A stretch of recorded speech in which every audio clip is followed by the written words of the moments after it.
พี่น้องเบิ่งบักถั่วเนี่ยก็น้องบ่ได้ปลูกได้ในปีกายก็น้องเก็บเหียมือเหียตีนที่ว่าบ่เก็บก็โตเหียตีนว่าซั่นเหียมือที่ว่าบ่เก็บนะเบิ่งดูโอ้ยพักกันหน้าข่อยว่าอันนี้ดกเนี่ยไอ้เพิ่นก็เพิ่นเกิดเป็นต้นใหญ่ไปขาดต้นดีขนาดเอาไหนเพิ่นมาหวานกระเทียมนี่ยังบ่ได้ขุดเด้อแถวนี่เด้อหัวใหญ่ๆพี่น้องติดตามด้วยพี่น้องอีพี่เท่าไรก็บ่ได้ฮู้บ่ได้นับเป็นอีพี่เลยยังบ่ทันได้ขุดแถวนี่ยังเยอะแยะอยู่ยังหลายอยู่บ่ทันได้ขุดนี่ต้นใหญ่ๆนี่ตาตัวหัวสิว่าจังไดล่ะพี่น้องขนาดบ่ทันได้ขุดได้นี่นะช่วงขุดแล้วหันมันจิบจ่อยได้หั่นน่ะอันนี้มันตัวยักษ์ได้นี่เบิ่งบักถั่วนี่เกิดบ่ได้ปลูกบ่ได้ยังก็เกิดแท้เกิดว่าสิเห็นบ่ขนาดกระสิรกผักบัวหัวผักบัวออกแล้วก็ได้ป้าบักถั่วเต็มนี่คือเก่าขนาดจะว่าบ่ดกถิ่มกระลายในมันเหียนเบิกติขนาดพลานหินนี่มันยังมาเกิดนี่นะรู้นี่พี่น้องความมาเพิ่นจะเกิดให้กินบักถั่วขาวเลยนี่อยู่ในพลานหินแท้ๆเลยนี่ในซีเมนต์แท้ๆนี่มาเกิดให้กินเด้อพี่น้องความว่าเพิ่นอยากช่วยเหลือคนทุกข์คนยากอันนี้ผักขาดกันหน่อยเอามาจิ้มจะได้นี่ซื่อๆก็เกิดแต่เกิดว่าผักขาดกันเบิ่งดูนี่ตกบ่ได้ก็เฮียไปก็มีจะเกิดเบี้ยอันบักถั่วนี่ได้ขนาดแม่นเบิดพุ่นนี่บ่ได้ปลูกจักต้นเลยถ้าจริงได้กับบ้านไว้แต่ก็แล้วนะบ่ต้องไปปลูกมันดอกบ่ต้องไปพังดกนั่นน่ะมันดอกยามมันเกิดเองนี่สบายกว่าพี่น้องนี่ต้นมะแข้งคมใหญ่เลยเด้ต้นมะแข้งคมมันมาปลูกให้4-5 ต้นนี่เลยช่วงนี้บ่งามมันได้รดน้ำเพิ่นตัวนั้นมันถึกน้ำที่ถึกยังบ่ฮู้เด้อถึกน้ำซึมมาแต่พุ่นบ่เต้าทราบพักก็แย่งกว่าบ่เด้อพี่น้องติดตามด้วยพี่น้องบาดจิคุดช่วงนี้มันบ่ทันได้อันนั้นแก่จัดเพราะว่าดับมันยังเขียวอยู่หรือว่ามันเขียวน้ำมันขนาดรดน้ำพักนี่บ่รดน้ำพักนี่บ่มันจะบ่ใหญ่จักแถวบ่แก่จักแถวติดตามพี่น้องเบิ่งดูขนาดโรคถิ่มเครื่องนึงร้ายกว่าเอาไว้ได้บ่เครื่องบักถั่วนี่โรคถิ่มมันร้ายในนั้นพักกันหน่อยนี่มันประเดี๋ยวก็ยังป่งกระถึกกระโคมอยู่กินร้ายซ้ำขนาดนี้มีแต่สิกูหัวพักนี่นะออกไปกันมันเป็นมันแก่แล้วกันกูหัวพักที่ออกปลาบักถั่วขึ้นในบ้านนี่มันระบึ้งระเบิดแถวนี่บ่ได้ปลูกบ่ได้อีสังได้มาเองนี่แหละสวนคนกำพร้า คนกำพร้ากำพร้อยพัดบ้านพัดเมืองพี่น้อง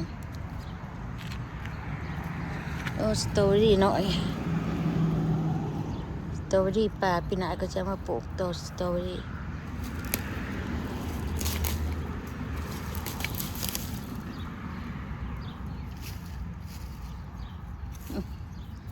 หญ้าเนี่ยก็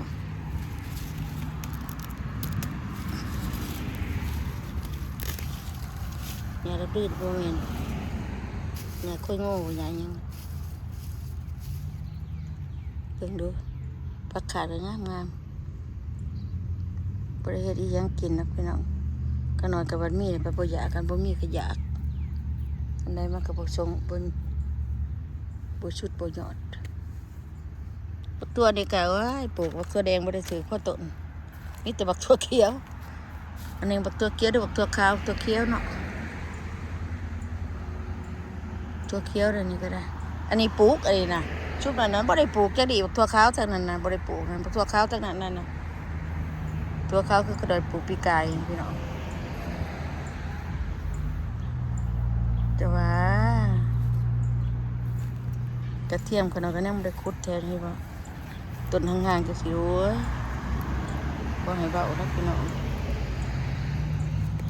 ต้นนี้ก็บริคุดที่จำไว้ซื่อๆนี่มันมีเอาแล้วเนาะหัวมันหัวใหญ่ๆสิการใหญ่ๆสิโอ้ยตัวหัวบุทอกกระปัดนี่วะเบิ่งในพี่น้องมันจะอ่อนบ่อันนี้ขนาดเอาปลูกนะนี่ตามันนี่อันนี้มันนี่เวลาปลูกป้ามันก็เงาใหญ่ยังสิละพี่น้อง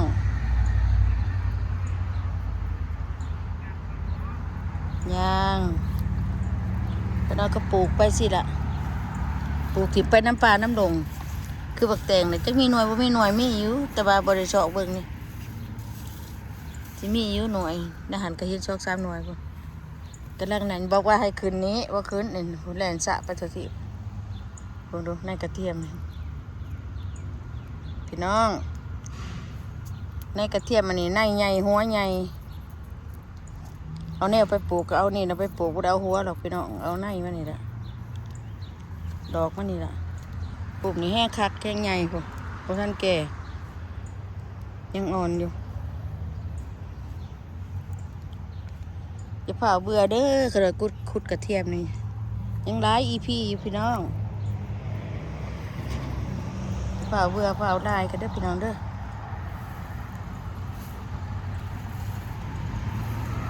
ตัวได้แก่กับคุดไปน้ำตัวได้บ่แก่กับย่างเพื่อคุดระยะใช่ไหม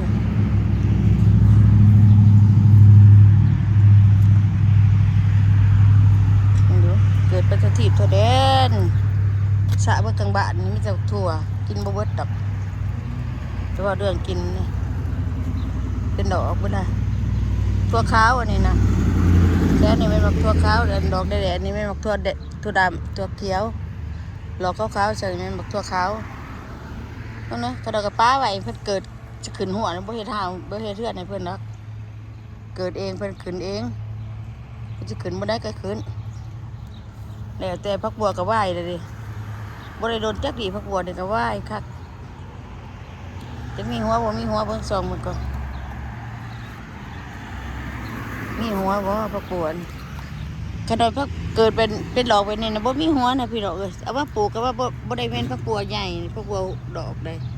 นี่ที่พักบัวนี่เจ้าแน่ชุดนี้เราไปปลูกเลยจ้ะเบิ่งเด้อผักถั่วนี่มันสิได้กินจักซ้ำนี่มันหลายซ้ำได้สิได้กินนี่พี่น้องสิหลายซ้ำอีหลีนี่น่ะนี่ได้ผักบัวที่ว่ามีหัวนี่หัวนี่น้อยสิว่าน่ะนี่คือบ่เป็นหัวใหญ่ล่ะเอามาปลูกคือหัวใหญ่ๆอยู่ซื้อดินซื้อดอนมาใส่2-3กระสอบได้นี่สอบนึง10 ดอนโอ้บ่แม่น18 ดอนก็จะได้คือบ่เป็นแต่บ่เป็นหัวบ่เป็นหางดกจะอายเพิ่นก่อนน่ะเป็นหัวเป็นหางเฮ็ดสิก็เฮ็ดจังได๋ล่ะอันนี้ก็หัวน้อยๆนึงนั่นนี่อ่ะได้นู่นเกี่ยวบักถั่วค่อยตัวนี้สิซ้ำหนึ่งนี่สิได้กินอีกซ้ำนี่สิได้กินสุดท้ายเพราะมันซ้ำสนุกสตกที่หัวแล้วบ่นี่แบบนี้แหละพี่น้องมาเด่นชวนกับบดพอดีอยู่แล้วละในมือนี่นะดกหยาดกยุ่งอันใดก็อยากจงไว้ได้พี่น้องได้ก็จงไว้อันใดก็ได้กินเบิดแล้วล่ะทุกอย่างพักเสียนบ่มีปีนี้ก็ดอยเอาอันนั้นเอาต้มยางมากลัวปนพักเสียนเกิดเบิ้งอันนี้แห้งซ้ำแหละซ้ำชุดถ่ายวันนี้นี่นะเกิดเบียดเต็กเลยซ้ำชุดถ่ายวันนี้พี่น้องบักถั่วคอยเนี่ยเบิ้งดูซ้ำชุดถ่ายอีดีร้อเลยนี่นะหากระแตกในนี่ว่าซ้ำชุดถ่ายจีว่าจังไรล่ะนี่หากระแตกในตายน้ำกระจุดพักบัวก็ได้เป็นบ้าน้ำนะเพราะว่า สิฮุดเปลืองในอื่นตัวอื่นผักถั่วผัดผักบัวผัดสิเป็นหัวเน่าบ่จักบ่ได้ฮุดแต่ผักบัวพวกนี้เป็นดอกจังซี่ล่ะผักบัวตัวนี้เป็นดอกนี่มันสิบ่มีหัวพี่น้องมันสิเป็นแข็งๆไปเลยคันเราเคยปลูกแต่ว่าบ่ได้เอาแนวตัวนั้นมาปลูกดอกผักบัวหัวแปมๆน่ะจักได้ว่าเป็นแนวนี้เนาะมันเป็นแบบนี้กัดป้าไปนี่ก็เกิดเป็นผักบัวอีกได้เป็นดอกเป็นผักบัวอ่อนหลายคือเก่าอีกยี่บอกพระเฒ่าไปจะได้ผักถั่วนี่ผักถั่วกลางบ้านนี่หมากถั่วเบิ่งได้นี่มันมีจักกี่คำสิซ้ำนี่มาเบิ่งดูหลายซ้ำขนาดซ้ำอันลูกออดก็มีเดี๋ยวไปเก็บมันเช้าเก็บออกหลายซ้ำขนาดนี่ซ้ำเบบี้นี่ซ้ำที่เท่าไรเดี๋ยวลาสวันบริเวณบ่แม่นนี่ตัวนี้เป็นที่สองด่ะที่สองที่หนึ่งที่สองด่ะที่สามที่สี่นี่ยังมีที่สี่ที่ห้าอีกนี่บักถั่วนี่ว้าโตลายกาดก็โดนบริเก็บเปิดปีกายตังบ่เก็บทงยางทิ่มโน้ยังไม่มีเวลาเก็บเดี๋ยวเจ้าก็ไปเก็บเอาเดี๋ยวบังดูพักบัวนี่อันนี้ก็ตายไปแล้วเป็นหัวละตรงนี้นี่ว่าไม่มาเบาเด่นเลยนี่มาว่าตัวพี่น้องเบิ่งเอานี่ในบักตัวเขาโดยนะอันนี้เป็นในบักตัวบันไดกระบอกหูทางนี้จะเป็นในบักตัวดำได้ทางข้างนี่บักตัวเขียวตัวดำนะโอเคพี่น้องโอ้ยจะมันบักตัวเต็มกลางบาทนี่กินแล้ว